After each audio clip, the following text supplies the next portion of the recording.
El humano está buscando la fórmula de la vida eterna. De hecho, por imposible que parezca, puede que ya hayan nacido las primeras personas que vivirán hasta los 1000 años. Hay bastantes probabilidades de que muchas personas que viven ahora lleguen a cumplir los 1000 años. Pero ¿cómo conseguimos pasar de ser meros mortales a la inmortalidad? El día que nacemos estamos destinados a morir. Hoy exploraremos las técnicas que emplean los científicos para prolongar la vida. El desarrollo de partes del cuerpo humano en el laboratorio, la clonación de los vivos y la congelación de los muertos, y la construcción de robots asesinos de tamaño microscópico que vivirán dentro de nuestro cuerpo para acabar con las enfermedades. Esta serie investiga cómo lo imposible se convierte en posible y cuál puede ser su significado en el futuro. La vida eterna debería ser un derecho de todos.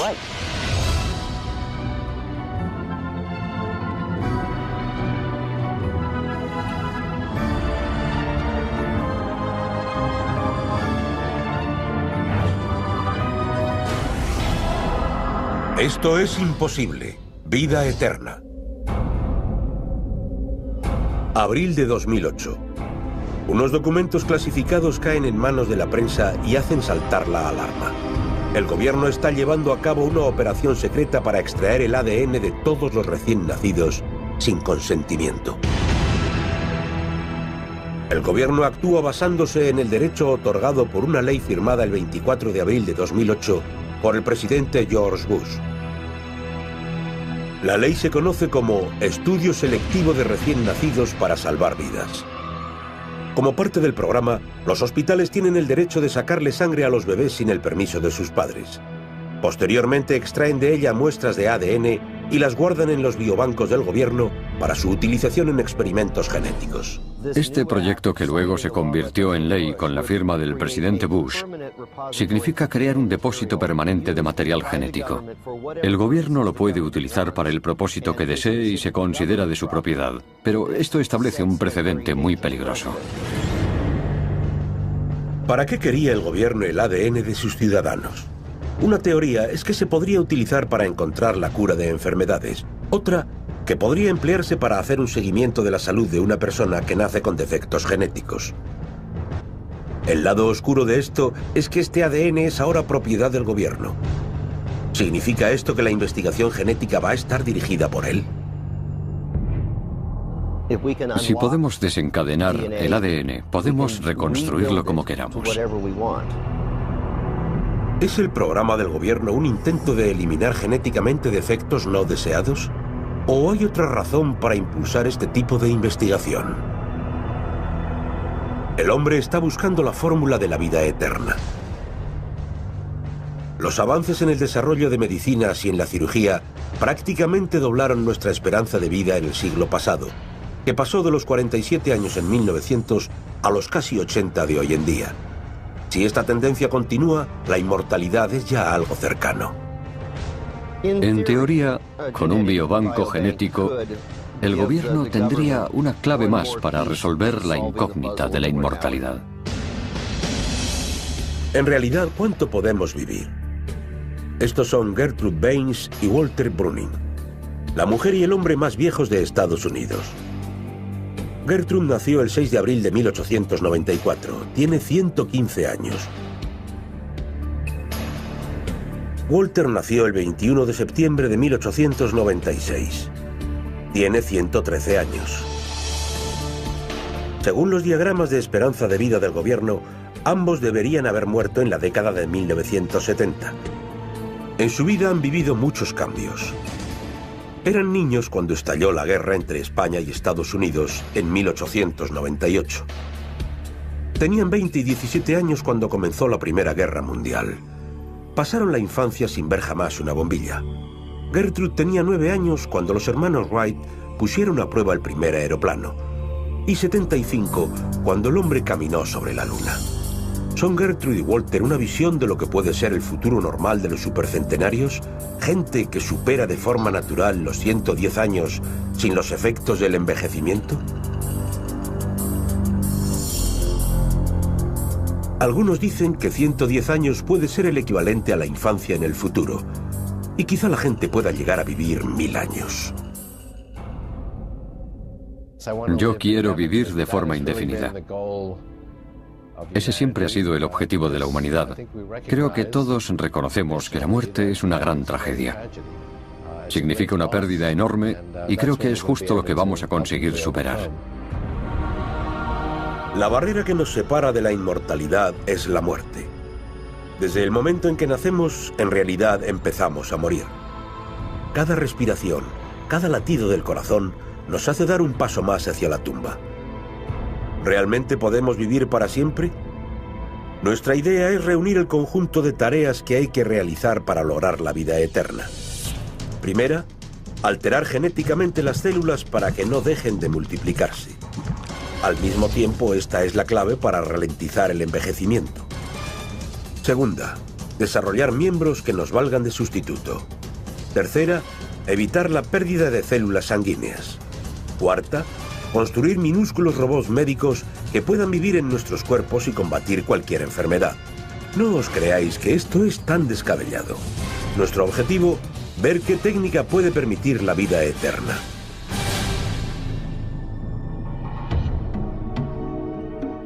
Todos aceptamos la muerte como una de las certezas de la vida. Nuestro cuerpo se deteriora a medida que envejece. El día que nacemos, estamos destinados a morir. Soy Charlie Roccoboli y soy médico de urgencias.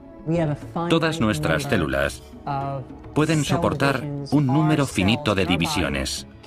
Esta capacidad es comparable a la cantidad de gasolina que llevamos en el depósito. A medida que nos acercamos al final, las células empiezan a regenerarse con menos frecuencia hasta que dejan de hacerlo. A medida que envejecemos, nuestro cuerpo pierde la capacidad para repararse. Todos vemos cómo envejece nuestro cuerpo por los cambios de aspecto que manifestamos. La edad es menos compasiva con nuestra piel. La piel está formada por varias moléculas, entre las más importantes están el colágeno y la elastina. La elastina es precisamente lo que su nombre indica, un tejido elástico. La piel joven se estira y vuelve fácilmente a su estado original. Por eso no tenemos arrugas mientras somos jóvenes. Sin embargo, con el tiempo, la edad y la gravedad, esa piel tiene una tendencia a arrugarse y también pierde la capacidad para volver a su sitio.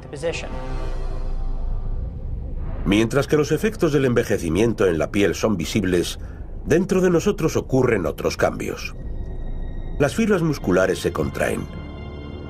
El contenido mineral de nuestros huesos disminuye y los hace más frágiles, y las células del corazón también disminuyen, lo que conduce a un bombeo más lento de la sangre. Aun manteniendo el estilo de vida más sano, parece que estamos programados genéticamente para morir. Pero tanto en la realidad como en la imaginación siempre han existido excepciones, como el personaje bíblico Matusalén, de quien se dice que vivió más de 900 años. Según el libro del Génesis del Antiguo Testamento, Matusalén vivió 969 años y murió. Matusalén es uno de los patriarcas bíblicos y se supone que vivió 969 años. Es la persona más vieja de la que se ha registrado noticia, por lo menos en la Biblia. Algunos eruditos de la Biblia creen que durante la traducción del texto se distorsionaron algunas cifras y unidades que se suponía que eran meses acabaron siendo contadas como años. Otros eruditos de la Biblia no están de acuerdo, porque defienden que si ese fuera el caso, algunos de los patriarcas de la Biblia habrían tenido un hijo a la edad de 5 años, así que no sabemos exactamente cuál es el sentido de la historia. Mientras que la verdad sobre la edad de Matusalén continúa asombrando a los teólogos y sigue siendo un misterio, lo cierto es que la historia está llena de extrañas y fracasadas tentativas por alcanzar la inmortalidad. Los antiguos emperadores chinos ingerían cuerno de rinoceronte, bilis de oso, caballos de mar, jade e incluso oro en fallidos intentos por conservar la juventud. Esa búsqueda de la juventud incluso le costó a un emperador la vida. El emperador Ya Jing, de la dinastía Ming, murió por ingerir una dosis letal de mercurio tras beber el supuesto elixir de la vida que habían creado sus alquimistas. Otras civilizaciones antiguas como la japonesa, hindú o griega creían en las posibilidades curativas del agua, capaz de devolverle la juventud a una persona. Una leyenda que quizá luego hizo que Ponce de León creyese en la fuente de la vida. El hombre ha continuado su batalla contra la muerte. La medicina moderna casi ha hecho desaparecer enfermedades mortales como la viruela, la poliomielitis y la difteria. Nuestra guerra contra estas enfermedades ha aumentado la media de esperanza de vida en Estados Unidos de los 30 años que se alcanzaban en 1800 a los casi 80 que se cumplen en la actualidad. La sociedad moderna avanza cada día más rápido y con la modernidad han cambiado por completo los conceptos de esperanza de vida y de superación de la muerte.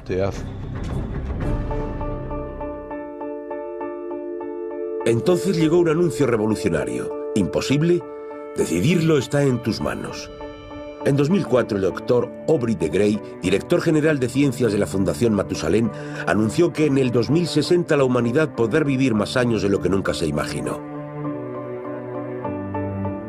Creo que es muy probable que mucha de la gente que vive hoy, quizá incluso adultos, lleguen a vivir 1000 años. Y eso es porque estamos desarrollando tecnologías que paliarán los efectos del envejecimiento hasta el punto de que la gente solo morirá de enfermedades que afectan actualmente a los adultos jóvenes. ¿Podremos realmente vivir hasta los 1000 años? El argumento del Dr. Gray se basa en que el envejecimiento es solo otra enfermedad que puede y acabará curándose. Pero ¿cómo es eso posible?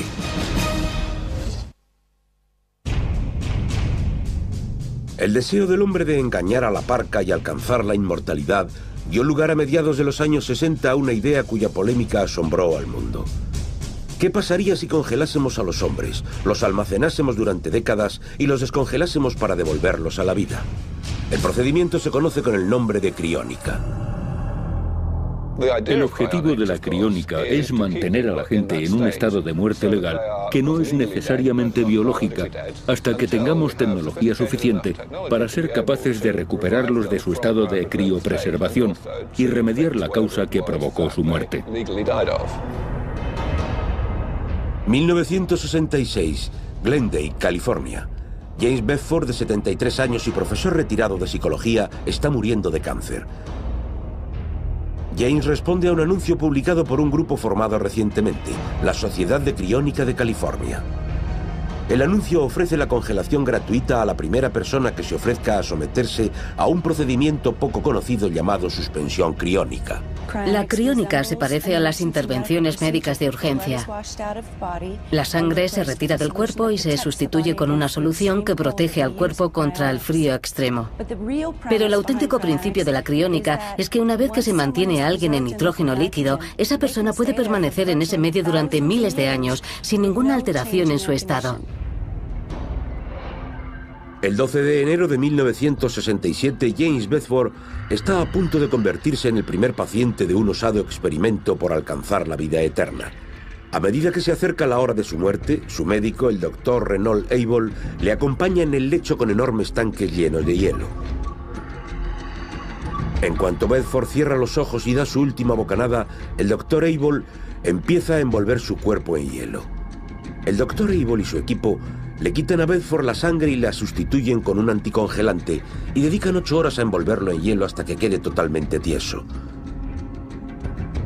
Luego lo trasladan a Phoenix y lo colocan en una cámara gigantesca de nitrógeno líquido llamada vaso Dewar. Este es el vaso Dewar donde se conservó a James Bedford, que fue la primera persona en ser criopreservada. Su familia lo atendió durante las 2 primeras décadas, pero el vaso empezó a tener problemas y lo metimos en uno de los vasos Dewar gigantes que tenemos en nuestra sala de cuidados. James Bedford fue un auténtico visionario. Fue la primera persona en ser criopreservada. Lo fue muchos años antes que los demás y todavía sigue en ese estado. 41 años después, Bedford permanece congelado para la inmortalidad bajo los cuidados de Tanya Jones, presidenta de la Fundación Alcor Life Extension, la mayor instalación de criónica del mundo. Pero Bedford no está solo. Otros 84 pacientes están también metidos en cámaras. Estas personas están literalmente congeladas en el tiempo y no envejecen, pero todavía no están listas para ser descongeladas. Todavía no podemos revivir a las personas que están preservadas porque tenemos que disponer de la cura para la enfermedad que los mató, sea un problema del corazón o el envejecimiento. Todavía tenemos que encontrar la solución a las enfermedades que matan ahora a la gente antes de poder despertarlos. La criopreservación consiste en un proceso de vitrificación que protege al cuerpo de la descomposición y de los cristales de hielo perjudiciales para las células. Esto se consigue bombeando nitrógeno líquido a los vasos Dewar. lo que mantiene a los cuerpos a una temperatura constante de 196 grados bajo cero. Esta es una cabina individual. Cada paciente que metemos aquí está rodeado por un material aislante y queda sujeto con estas correas. En cada uno de los vasos Dewar caben 4 cabinas individuales. Y lo que hacemos es subir las cabinas y meterlas en los vasos Dewar para realizar la criopreservación a largo plazo. En cierto modo, estos vasos Dewar son cápsulas del tiempo. Transportamos a gente que hoy no tiene cura a un momento desconocido del futuro en el que la medicina podrá tratarlos y curarlos de su mal. La criónica es una especie de póliza de seguros a la desesperada. Es una forma de decir que si todo lo demás falla, al menos puedes confiar en que la tecnología del futuro sea capaz de curar tu problema, incluso tu muerte. Es una mirada hacia un futuro en el que la vida eterna será un derecho de todos. ¿Serán resucitados los muertos y volverán a caminar entre nosotros para disfrutar de la vida eterna? Con la tecnología actual no podemos resucitar a ningún paciente criopreservado, pero creo que nos acercamos bastante. Así que yo estoy pagando un seguro de vida para criopreservarme en cuanto me declaren legalmente muerto. En este momento, la criónica es todavía una fantasía de la ciencia ficción. Pero estas mismas palabras se utilizaron para describir otro procedimiento atípico, una operación que significó un enorme avance en la prolongación de la vida. 3 de diciembre de 1967. Solo 11 meses después del experimento de James Bedford, el primer paciente de la criónica, se produce otro adelanto histórico en la búsqueda del hombre por la inmortalidad. El lugar, un pequeño hospital en Ciudad del Cabo, en Sudáfrica. El doctor Christian Barnard hace preparativos para conseguir lo imposible, realizar el primer trasplante de corazón entre humanos. Pero encontrar a un paciente voluntario es un problema. La idea de sacar el corazón todavía caliente de una persona recién fallecida y de colocárselo a otra persona parecía algo monstruoso. Sonaba a las películas de Frankenstein. A pesar de la susceptibilidad levantada, en noviembre de ese año Christian recibe la llamada que esperaba. El primer paciente que se ofreció voluntario para este tipo de trasplante de corazón fue Louis Waskansky, un tendero de 54 años que padecía diabetes y una forma terminal de enfermedad cardíaca. Necesitaba un corazón nuevo y se ofreció para someterse a esta operación de tanto riesgo en la época. Pero el doctor Barnard se pregunta dónde encontrará un donante sano de corazón para el trasplante.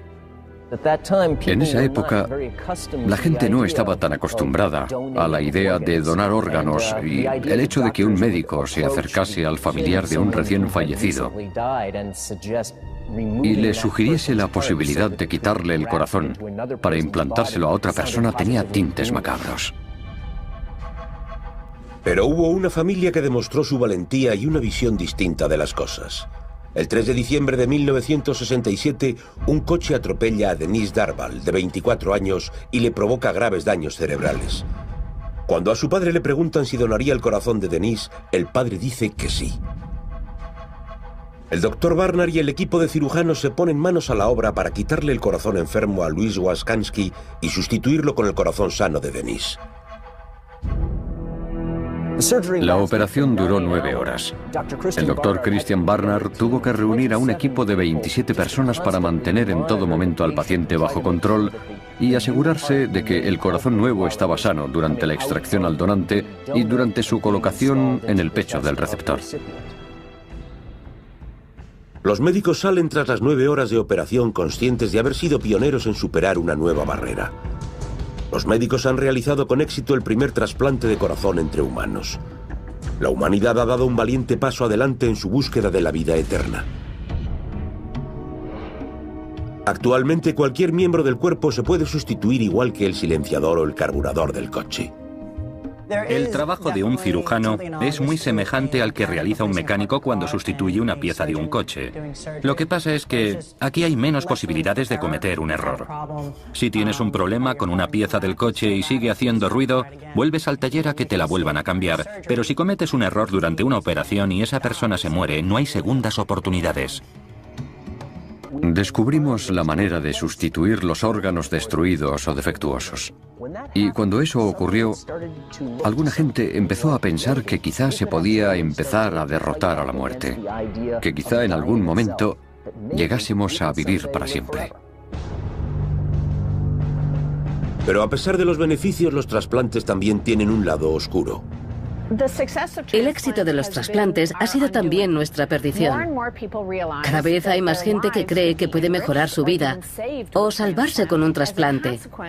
Y el resultado ha sido que hay más gente esperando por riñones, hígados y corazones que órganos disponibles. Y mucha gente muere esperando a que le llegue el suyo.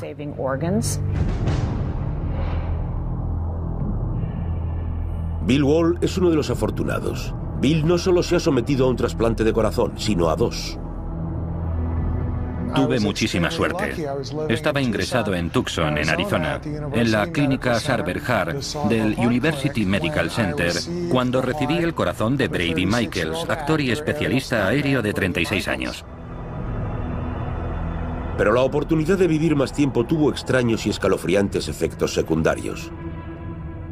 En cuanto el corazón del donante empezó a latir en su pecho, Wall empezó a notar cambios en el gusto, las emociones y el temperamento. Bill Wall dejó de ser la persona que era. Desde el trasplante he desarrollado una serie de aptitudes totalmente opuestas a lo que era. Empecé a tocar la batería. Uno de los ídolos de Brady era Buddy Rich y Brady se relajaba normalmente tocando la batería. Ahora me ha dado por la tecnología. Y quizá el cambio más notable que atribuyo a Brady es que después del trasplante, de repente quería ayudar a la gente. Esta sensación se llama memoria celular. ¿Es posible que los órganos humanos lleven dentro parte de nuestra personalidad y que ésta pueda cambiar incluso la del receptor? He oído a varios pacientes hablar de que sus gustos son los de sus donantes o que sus hábitos son los de sus donantes. De hecho, esa es una de las razones de que tengamos dudas sobre realizar senotrasplantes, es decir, trasplantar órganos de un animal a un humano. No me parece demasiado descabellado decir que puede haber cambios, pero todavía no conozco datos que apoyen esta teoría. La verdad es que no me sorprendería que alguien a quien se le ha trasplantado el corazón o el riñón de otra persona se entere de cosas de esa persona y acabe pensando que manifiesta rasgos de su personalidad. En el caso de Wall, la reacción fue positiva. Pero ¿qué pasaría si el donante tuviese tendencias violentas o impulsos incontrolables? Podríamos hacernos la pregunta de manera infinita y por eso es importante tenerla en cuenta. Ha habido casos en los que el corazón procedía de alguien no especialmente bueno y los pacientes lo notaron.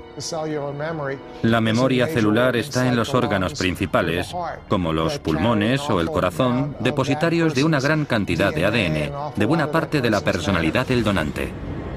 La memoria celular es algo que no está demostrado. La gente debería consultar a su médico si por alguna razón nota algo extraño.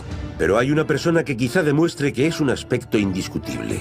Anthony está cultivando órganos, un paso hacia un futuro en el que la gente no morirá, sino que cambiará de órganos una vez tras otra. Actualmente disponemos de cantidad de células que se pueden utilizar para crear tejidos y órganos para el futuro. ¿Es este el secreto de la vida eterna? ¿Utilizar tejidos de los muertos para cultivar miembros humanos en frascos?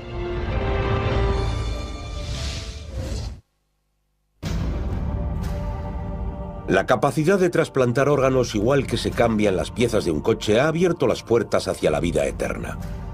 Pero el mayor obstáculo para el desarrollo de esta tecnología es la falta de donantes de órganos. Para lo cual hay un médico que ha encontrado la respuesta. Su idea, cultivar tejidos de repuesto utilizando a los muertos. Anthony Atala es una de las máximas autoridades mundiales en regeneración de tejidos. Anthony creó la primera tienda de órganos del mundo, un almacén que fabrica órganos humanos. También dirigió el equipo que desarrolló el primer órgano creado en laboratorio y que fue implantado en un humano, una vejiga. Además de las vejigas, también han perfeccionado uretras y vasos sanguíneos. En los próximos 20 años esperan ser capaces de crear riñones, hígados, páncreas y hasta corazones. Estamos a punto de tener la opción de comprar cada órgano de nuestro cuerpo, mediante pedido, a la carta. La reacción natural del cuerpo que recibe un órgano de otra persona es rechazarlo. A nosotros se nos ocurrió que tenía que haber una solución mejor. ¿Qué tal si cultivamos las células del paciente y hacemos tejidos con ellas? ¿Y cuál es el ingrediente mágico que permite crear un órgano fuera del cuerpo? La célula madre. Nos dimos cuenta de que estas células se duplicaban cada 36 horas y que seguían creciendo y creciendo sin parar. Así que de repente encontramos una fuente de células que podía autorrenovarse y que podía proporcionar células suficientes para tratar a miles y miles de pacientes. Las células madre son extraordinarias. Una de las características que define a las células madre es su capacidad para formar tejidos nuevos y autorrenovarse al mismo tiempo, es decir, que sufren una regeneración continua. Así que, en cierto modo, estas células tan increíbles son una fuente inagotable de tejido nuevo. Pero ¿de dónde sacar estas células milagrosas para utilizarlas en el cultivo de órganos? Nos dimos cuenta de algo que ya era sabido, que las células del embrión se encontraban en el líquido amniótico que envuelve al bebé en desarrollo y a las secundinas, el conjunto de placenta y membranas. Podíamos conseguir que estas células se reprodujeran y así disponer de un banco de células madre. Se le llama regeneración de tejidos, y así es como funciona. Utilizando los órganos de un cadáver, el doctor Atala raspa todo el tejido, dejando solo el esqueleto del órgano. Y luego hace una pequeñísima biopsia del tamaño de un sello de correos del órgano enfermo del paciente. A partir de ahí recoge células, las mezcla con células madre embrionarias y las hace multiplicarse en un cultivo. En unas semanas ha cultivado suficientes células para cubrir un campo de fútbol.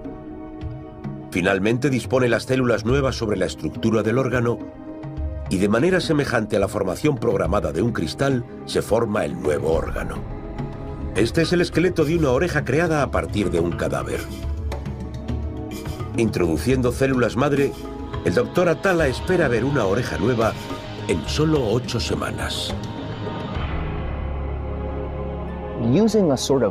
Partimos de una especie de esqueleto celular hecho con materiales específicos y a partir de ahí podemos cultivar células de un corazón, de un hígado o de un riñón y crear un órgano totalmente nuevo que se le puede trasplantar a la persona que lo necesite.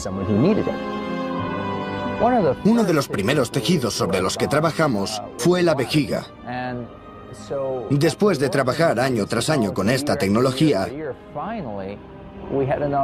llegó un momento en que teníamos tantos datos y tanta experiencia que lo único que nos quedaba por hacer era probar los órganos en pacientes y ver cómo funcionaban.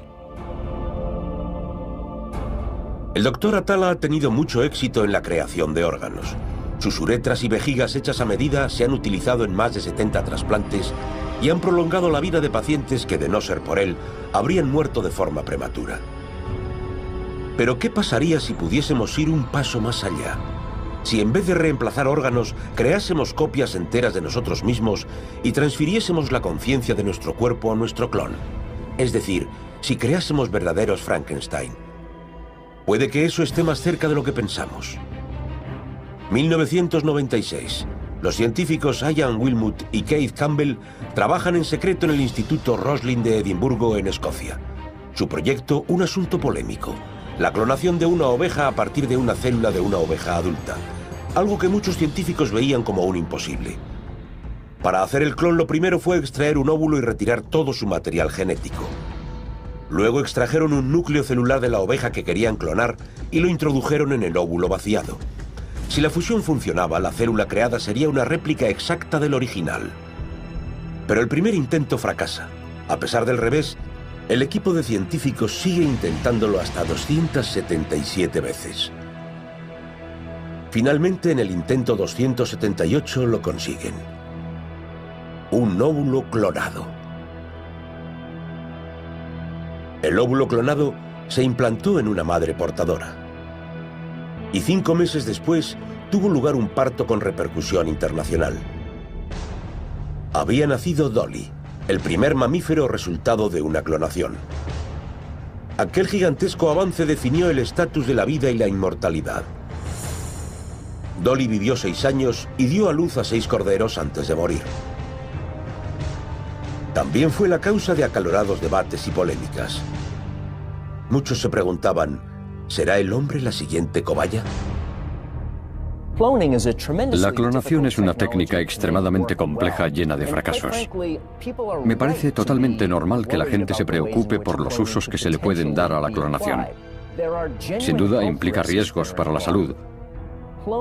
Los mamíferos clonados han acabado teniendo pequeños defectos que nadie esperaba. No son necesariamente réplicas saludables de los animales de los que fueron clonados. En el mundo de la biología hay un AD y un DD, antes de Dolly y después de Dolly. La vida puede brotar de nuevo a partir de la vejez. Entonces, ¿es la clonación nuestra fuente de la juventud? ¿Nuestro elixir mágico de la inmortalidad? La investigación en clones de un científico abre las puertas todavía más hacia la vida eterna. El doctor Robert Lanza investiga la resurrección de especies extinguidas de animales a partir de la clonación de su ADN. Hemos creado ganaderías enteras.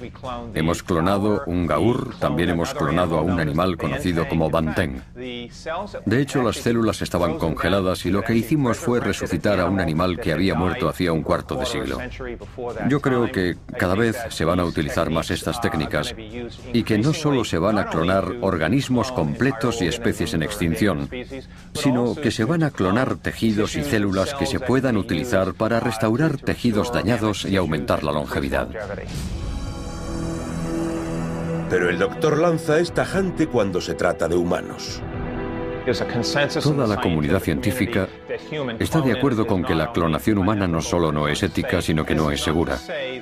Lo cual no quiere decir que la gente no la utilice en el futuro y que abuse de ella. Imaginen las implicaciones de esta tecnología. Parque Jurásico podría convertirse en realidad. Incluso los muertos podrían resurgir de sus tumbas. Pero para vivir para siempre en sentido estricto, primero tenemos que encontrar la manera de hacer que nuestros cuerpos sean invulnerables a las enfermedades y al proceso de envejecimiento. Y puede que la respuesta a nuestro futuro eterno esté en los horrores del pasado.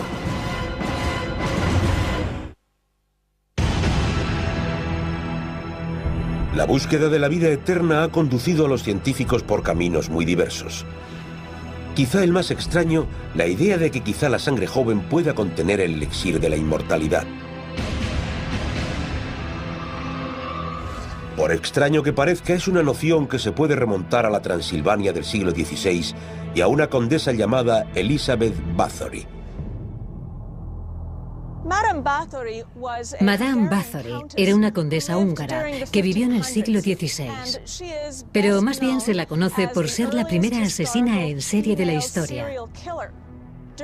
Durante su vida, si las acusaciones son ciertas, torturó, agredió sexualmente y asesinó a más de 600 jóvenes. Bathory mataba a las chicas para bañarse en la sangre de vírgenes y conservarse así joven para siempre. Pero no hay pruebas de que ese sea el motivo real de los asesinatos. Aunque los detalles de sus motivos son confusos, parece que la idea de Madame Bathory de utilizar la sangre de las jóvenes para combatir el envejecimiento tuvo un profundo impacto. De hecho, es más que una mera coincidencia que uno de los seres más malvados de la literatura proceda de su tierra, Transilvania, y que al igual que Bathory, su insaciable sed de vida eterna solo pueda ser satisfecha con la sangre de sus jóvenes víctimas. Nuestro personaje no es otro que un vampiro legendario, el Conde Drácula.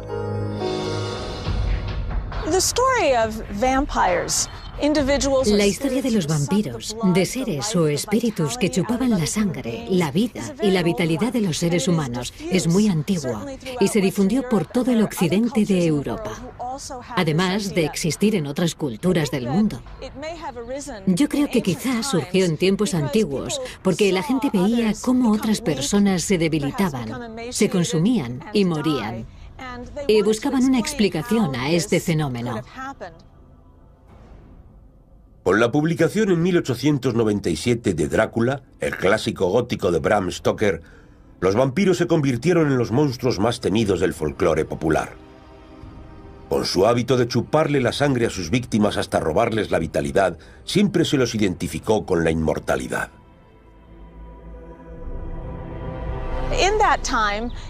En aquella época había muchas epidemias y plagas que causaban numerosas víctimas.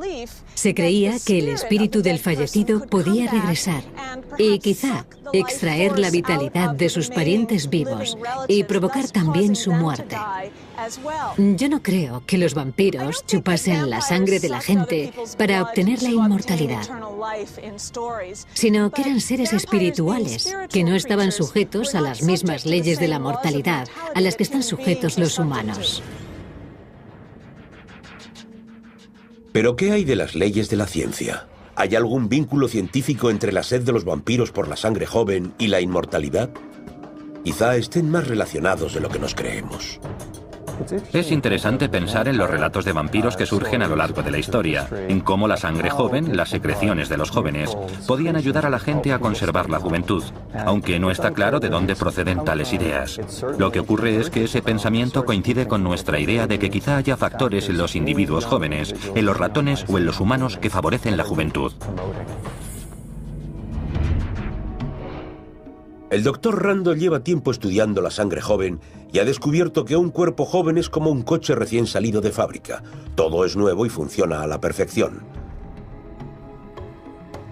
La sangre joven produce una proteína llamada delta que tiene cualidades reparadoras. En la sangre vieja los niveles de delta caen. El doctor Randall sospecha que cuando se hace una transfusión de sangre joven a un cuerpo envejecido, la sangre joven realiza la labor de un mecánico: reparar la sangre vieja y desgastada. La ciencia ha demostrado que detrás del deseo de sangre de los vampiros y de la adquisición de la inmortalidad hay una base real. Para comprobar esta teoría, el Dr. Randall realizó un extraño experimento en 2007. Seleccionó a un ratón viejo y a un ratón joven y conectó sus aparatos circulatorios.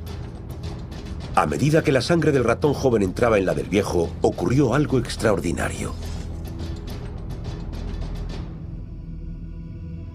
Nos dimos cuenta de que las células madre del ratón viejo respondían mucho mejor. Por ejemplo, las heridas musculares curaban mucho más rápido. La apariencia física no era la de un ratón más joven, pero sí descubrimos que determinados tejidos que habían sufrido daños curaban más rápidamente. El trabajo de Thomas Rando con los ratones por lo menos sugiere que es posible transferir cierta juventud y vitalidad de los organismos más jóvenes a los más viejos. Por lo visto, las células o algún otro factor de la sangre son capaces de revitalizar los organismos más viejos. Quizá nuestra mayor esperanza esté en una tecnología más desconocida que las transfusiones de sangre: la implantación de diminutos robots en la corriente sanguínea con el fin de reparar las células y conseguir la vida eterna. No estamos hablando de ciencia ficción.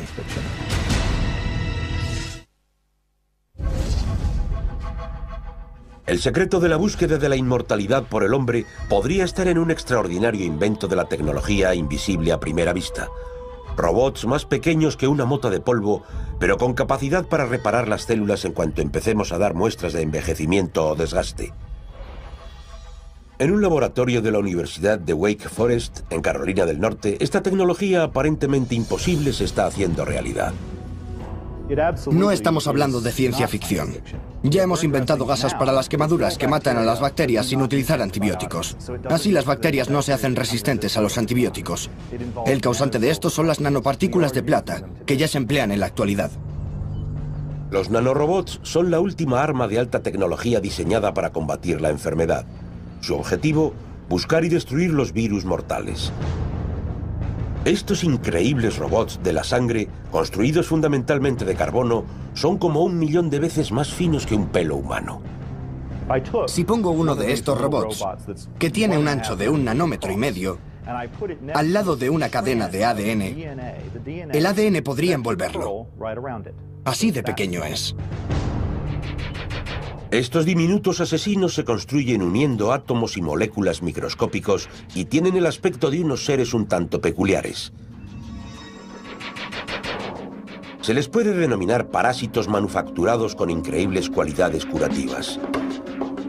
Una de las claves de la inmortalidad es la erradicación de las enfermedades terminales, como el cáncer, que mata a 7 millones de personas al año. Una vez inyectados en la sangre, los nanorobots localizan el tumor y se adhieren a él. Desde el exterior se proyecta un rayo láser que atraviesa la piel y calienta las partículas de plata del nanorobot, y se produce una reacción química que destruye el tumor. El Dr. Carroll ha comprobado en su laboratorio la eficacia de nanorobots para curar el cáncer en los ratones. Los resultados son sorprendentes. Hemos desarrollado una máquina que se puede introducir en el cuerpo para atacar un cáncer. Y aunque no podamos ver el cáncer en un IRM u otra modalidad de visionado, hemos comprobado que el tumor desaparece. Es rápido, no se reproduce y los animales están totalmente sanos. Aquí vemos a los robots rodeando un tumor. Este ratón tiene un tumor, esto de aquí. En cuanto introdujimos los robots en el ratón, empezaron a acumularse aquí, en el tumor. El tumor aparece como una mancha negra porque lo tapan las nanopartículas. Este tumor ha sido atacado por las nanopartículas y estas lo van a matar. Pero ¿qué pasaría si estos nanoasesinos se volviesen contra su huésped y empezasen a atacar los órganos sanos de nuestro cuerpo? ¿Correríamos el riesgo de ser destruidos desde dentro? ¿Podría esta tecnología diseñada para prolongar la vida acabar acortándola? No sé si somos suficientemente responsables para manejar esta tecnología y ostentar esta clase de poder. Si la utilizamos para curar el cáncer, genial, pero tal como hemos sido a lo largo de la historia, yo tengo el presentimiento de que somos capaces de convertirla en un arma biológica de destrucción masiva. Y creo que ahí está el peligro de la biotecnología, que se puede hacer muchísimo bien, pero también se puede provocar mucha destrucción. Corremos el peligro de introducir en el cuerpo aparatos que no deberían estar dentro de nosotros. De hecho, pueden utilizarse para el mal, aunque también se pueden utilizar para protegernos de los males que existen en la actualidad. Al parecer nos encontramos al límite de un fenómeno conocido como velocidad de escape. Tener una esperanza de vida indefinida y prevenir y curar por completo el envejecimiento. Lo imposible está cada vez más a nuestro alcance. Vivir hasta los 1000 años o más está dejando de ser un sueño. Pero ¿hasta qué punto no sería una pesadilla? Actualmente la Tierra sufre el desgaste de soportar una población de más de 6.500 millones de personas. Valiosos recursos naturales como el alimento y el agua están al límite de sus posibilidades. Imaginen un mundo donde la población no deje de crecer. ¿Qué nos pasaría si jamás estuviésemos amenazados por la muerte? Si nuestra actividad dejase de tener consecuencias. Si las relaciones pudiesen continuar eternamente. Yo creo que eso eliminaría en buena medida lo que nos define como humanos y que esa prolongación de la vida no sería una panacea, sino un auténtico infierno. Algunos ven la inmortalidad no como el infierno, sino como el amanecer de una nueva era revolucionaria y fascinante, donde ya no pesará sobre nosotros el pensamiento de la muerte y el envejecimiento. Una era en que seremos capaces de cumplir nuestros sueños y deseos. ¿Por qué tenemos que morir? A lo mejor, el caso es que a lo largo de la historia, la muerte siempre ha tenido sentido. Pero ahora podemos decidir si queremos que esa sea la misma realidad del futuro.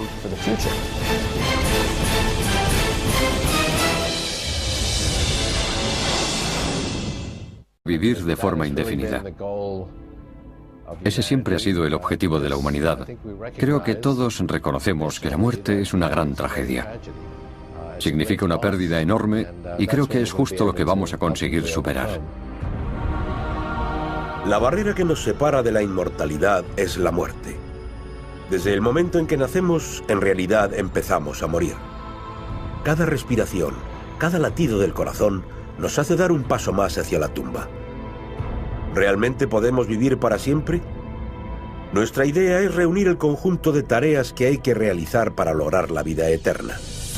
Primera, alterar genéticamente las células para que no dejen de multiplicarse.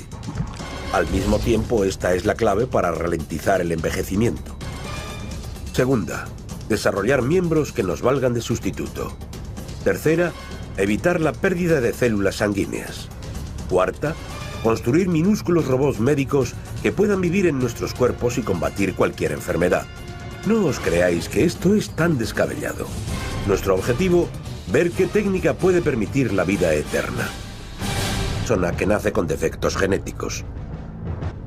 El lado oscuro de esto es que este ADN es ahora propiedad del gobierno. ¿Significa esto que la investigación genética va a estar dirigida por él? Si podemos desencadenar el ADN, podemos reconstruirlo como queramos. ¿Es el programa del gobierno un intento de eliminar genéticamente defectos no deseados? ¿O hay otra razón para impulsar este tipo de investigación? El hombre está buscando la fórmula de la vida eterna. Los avances en el desarrollo de medicinas y en la cirugía prácticamente doblaron nuestra esperanza de vida en el siglo pasado, que pasó de los 47 años en 1900 a los casi 80 de hoy en día. Si esta tendencia continúa, la inmortalidad es ya algo cercano. En teoría, con un biobanco genético, el gobierno tendría una clave más para resolver la incógnita de la inmortalidad. En realidad, ¿cuánto podemos vivir? Estos son Gertrude Baines y Walter Bruning, la mujer y el hombre más viejos de Estados Unidos. Abril de 2008. Unos documentos clasificados caen en manos de la prensa y hacen saltar la alarma. El gobierno está llevando a cabo una operación secreta para extraer el ADN de todos los recién nacidos sin consentimiento. El gobierno actúa basándose en el derecho otorgado por una ley firmada el 24 de abril de 2008 por el presidente George Bush. La ley se conoce como Estudio Selectivo de Recién Nacidos para Salvar Vidas. Como parte del programa, los hospitales tienen el derecho de sacarle sangre a los bebés sin el permiso de sus padres. Posteriormente extraen de ella muestras de ADN y las guardan en los biobancos del gobierno para su utilización en experimentos genéticos. Este proyecto, que luego se convirtió en ley con la firma del presidente Bush, significa crear un depósito permanente de material genético. El gobierno lo puede utilizar para el propósito que desee y se considera de su propiedad, pero esto establece un precedente muy peligroso.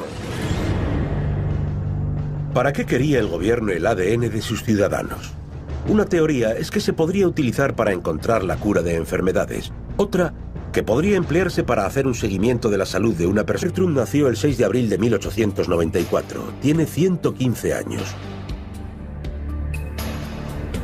Walter nació el 21 de septiembre de 1896. Tiene 113 años. Según los diagramas de esperanza de vida del gobierno, ambos deberían haber muerto en la década de 1970. En su vida han vivido muchos cambios. Eran niños cuando estalló la guerra entre España y Estados Unidos en 1898. Tenían 20 y 17 años cuando comenzó la Primera Guerra Mundial. Pasaron la infancia sin ver jamás una bombilla. Gertrude tenía 9 años cuando los hermanos Wright pusieron a prueba el primer aeroplano. Y 75 cuando el hombre caminó sobre la luna. ¿Son Gertrude y Walter una visión de lo que puede ser el futuro normal de los supercentenarios? ¿Gente que supera de forma natural los 110 años sin los efectos del envejecimiento?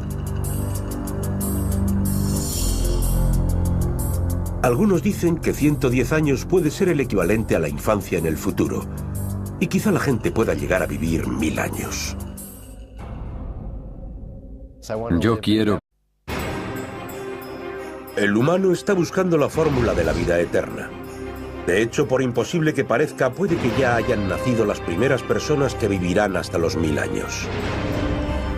Hay bastantes probabilidades de que muchas personas que viven ahora lleguen a cumplir los 1000 años. Pero ¿cómo conseguimos pasar de ser meros mortales a la inmortalidad? El día que nacemos estamos destinados a morir. Hoy exploraremos las técnicas que emplean los científicos para prolongar la vida. El desarrollo de partes del cuerpo humano en el laboratorio, la clonación de los vivos y la congelación de los muertos, y la construcción de robots asesinos de tamaño microscópico que vivirán dentro de nuestro cuerpo para acabar con las enfermedades. Esta serie investiga cómo lo imposible se convierte en posible y cuál puede ser su significado en el futuro. La vida eterna debería ser un derecho de todos.